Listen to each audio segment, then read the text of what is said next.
So yung mga Kamosotek, no? So i-voice cover na lang natin dahil nawala ng boses, no? So ito yung ganap nung nakaraan nung tayo ay umattend sa Medea Club, ang tinatawag nilang Master Speed, no? So Master Speed Installation Tournament, yan. Sumali tayo dyan para naman maka-experience tayo ng maganda-gandang memories gaya ng ganitong scenario, no? At shoutout pala sa Rosarito and then kay Ma'am Cha, lalo na rin yung Medea Club.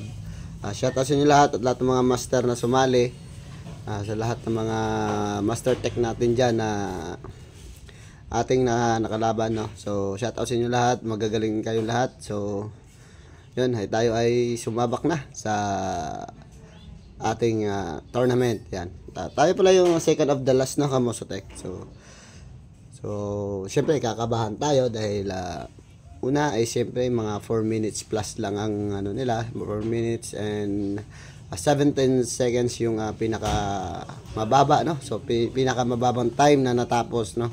So sana makayanan natin at sinubukan natin diyan na ano yung best natin dapat gawin. Ayan.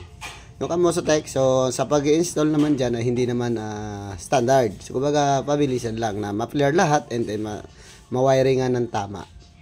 At yun na nga, ay ginawa na natin ng the best natin dyan. So, mahirap pala pag may nanonood, no? So, nakakaba. Pag walang nanonood Kamosotek, so mabilis lang, madali lang talaga. So, pag may nanonood kasi medyo kabado tayo at merong daga sa ating dibdib. Ayan. So, yan. Umpisahan na natin siya mag-wiring, no? So, kitang-kita nyo naman na. At syempre, pag wiring kailangan daw masunod yung kanyang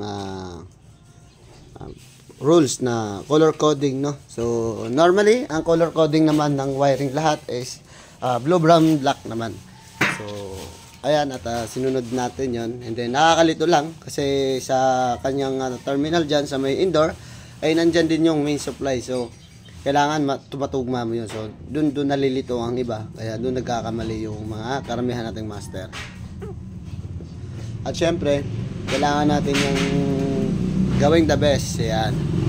So, ang pag-attend sa mga ganyung tournament, Kamosotek, no, isipin na lang natin na nag-i-install lang tayo na walang nanonood sa atin. Yan, pero dahil maingay yung area, so dagdag ka ba yun, no? Nakakaba talaga. So, nadagdagan yung ating daga sa dibdib. So, syempre, kailangan natin mag-focus at kailangan natin gawin ang the best natin, no? Gaya yan, nag-wiring na, tinakpan ko na yung wiring and then naka 2 minutes and 37 seconds na tayo dyan, no, Kamosotek. Tapos tapos na tayo nyan, nung time na yan, no? So binabalik ko na lang, ayan, sabay mag-i-scan na tayo. So 4 minutes and 46 seconds tapos tayo, mag-i-scan na tayo dyan. Yan, no? So dyan tayo natagalan sa pag-i-scan dahil mahina ang signal and then malag talaga dahil maraming gumagamit sa internet, kaya hindi natin napabilis. So kuha sana natin yung pinakamababang time. Ang problema lang ay natagalan talaga tayo, Kamosotek, dahil sa loading, no? Loading yung cellphone. So syempre okay lang yon at tournament naman to, so experience pa rin, manalo matalo, ang mahalaga nagawa natin yung best natin. At kaya natin yan in-voice over, gaya ng sabi ko is may music kasi, kaya voice over na lang natin siya. At yan ay nagpi-fill up na lang tayo, no? So fill upan na lang natin yung mga kailangan.